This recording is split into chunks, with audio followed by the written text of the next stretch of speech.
You're tuning into Black and White Sports on YouTube. The no-holds-barred truth on sports. The main event starts now. I am back. Rudrance for Black and White Sports 2. If you're new to the channel, punch the subscribe button. I know many of you are going to want to comment on this because we've got the Patriots being nailed once again for breaking rules. Now, want to be completely fair here? I kind of like the Patriots. I do. I like the way they sort of run things there in New England with almost a militaristic style. And Bill Belichick, we're on to Cincinnati. That no-nonsense kind of coaching style, that Parcells coaching tree coaching style, I like it. I do. I'm just going to keep it real. And, of course, they've had a lot of success there. But, of course, there's also a lot of NFL fans that believe the Patriots are habitual cheaters. And it should be noted that this violation is something that, well, many teams have been nailed for in the last couple of 3 years.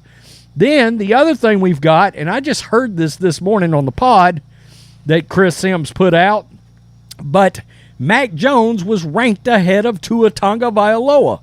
Now, I'm just going to let you know, the dirty little secret coming out of Alabama football, Tricky Nicky's program, was that basically everybody at Alabama knew Mac Jones was going to be a better pro quarterback than Tua Tagovailoa. They knew that. They knew he was going to be a better pro. And the other thing with Tua, and look, Tua fans are kind of like Trey Lance fans. I mean, you've got Tua-non out there, and you got the Trey Lance truthers out there, and they lose their minds. If you criticize Tua Tagovailoa or you say anything negative, the world explodes. For the record, I think they're both going to eventually be pretty good NFL quarterbacks. I think Mac is going to have a massive year this year. Now, that being said, Mac Jones ranked ahead of Tua and Chris Sims' ranking, but let's be real. Availability is a trait that you've got to have, and Tua's been hurt. And a lot of people are really skeptical about how well is he going to hold up, right? I mean, how well is he going to hold up after what looked like 3 concussions last year? We know for a fact 2, right? One of them very publicly. Everybody remembers that on Thursday Night Football for everybody to see. If your Amazon Prime was working, that is. Okay, so let's get to the Patriots, because the Patriots got nailed by the league for, let's just say, taking some liberties in OTAs. And then we'll get to the Chris Sims rank of Mac Jones versus Tua. Charlene Williams over at PFT, the Patriots were docked 2 days of organized team activities for a violation of off-season rules. Mike Reese of ESPN reports. This is where things get odd. The specifics of the violation are unclear, and it also remains to be seen whether that is the team's only penalty. So there may be some more penalties coming. Interesting. The Patriots called off Thursday's practice earlier in the day, presumably after receiving word of the penalty, and they will lose another day next week. Teams are allowed a total of 10 OTAs, but no live contact is permitted as part of Article 21 of the CBA. I hate that. Man, the league feels like it's just going massively soft. The NFL Management Council disciplined the Cowboys last offseason for violating rules governing off-season work. They lost a day of OTAs for 2023 as a result of OTA practices in 2022. They were considered too physical, and Coach Mike McCarthy was fined $100,000. The Bears were also sanctioned. In 2021, Cowboys, 49ers, Jaguars were also found to be in violation. And I'm not going to go through them, but as you can expect, I mean, again, this got posted late last night. 73 comments, and they're basically all calling the Patriots cheaters. So You can look. I don't know what happened there, but like the article said, it should be noted, and there's an ESPN article about this out there as well. I mean, and there's literally of these OTA punishments where they pull an OTA day. There's literally like 13 teams in the last 2 years or 3 years that's gotten nailed with loss of OTA rights from some kind of off-season violation. So it's certainly not just the Patriots. It's basically like nearly half the league that's got nailed by something like this. But I knew the reaction was going to be strong because it's the Patriots, and there's a lot of people out there that believe the Patriots and some of their success didn't always come on the up and up. Let's get to Sims now. Former QB ranks Patriots Mac Jones ahead of Dolphins Tua Tagovailoa. I can't imagine how anybody thought this wasn't going to happen, because one of the things I can tell you right now that Chris Sims is going to look at is he's going to take into account the weapons that Tua has versus the weapons that Mac Jones has. The coaching situation that the Dolphins have, you know, obviously they got Mike McDaniels down there. He's sort of one of these offensive gurus, the Shanahan guy, right? And versus Matt Patricia and something called Joe Judge with the Patriots.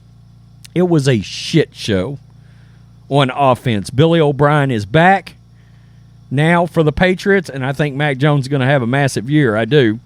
I think Tua could have a good year, provided he can hold up.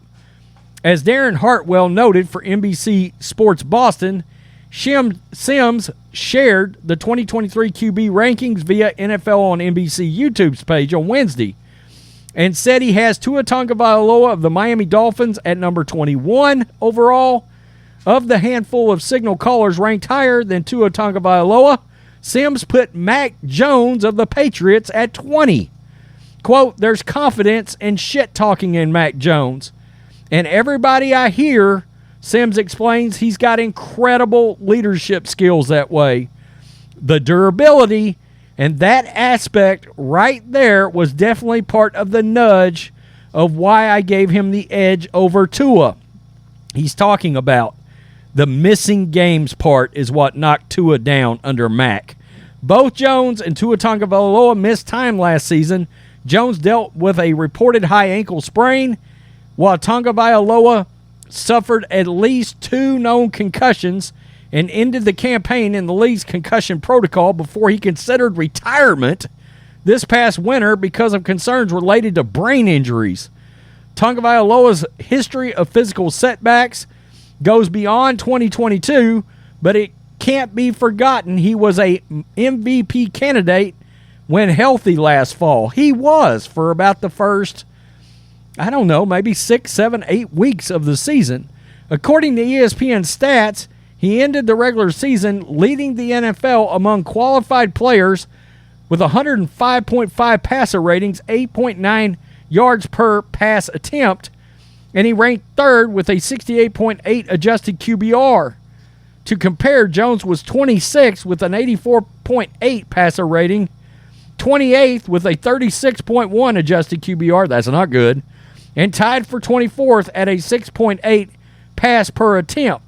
Quote, even though the arm isn't a wow arm, it's above NFL average. Sims continued about Jones. And because of the other things we talked about, his anticipation, his accuracy, his ability to hang in the pocket and see the field, he makes a number of unbelievable power throws. Sims added he believes Jones could be a top 9, 10, or 11 quarterback in the league for like 10 years in a row in the right system. Presumably one featuring Bill O'Brien as the offensive coordinator rather than assistant coaches Matt Patricia and Joe Judge. It is still one of the most baffling decisions I've ever seen what's supposed to be a great coach make, with Bill Belichick making that decision. It's unbelievable. NBC Sports personality is hardly the first analyst or reporter to suggest Tagovailoa's inability to remain healthy will prevent him from being a long-term answer at the position for any club, but plenty of fans will nevertheless likely blast Sims' rankings before and after the holiday weekend.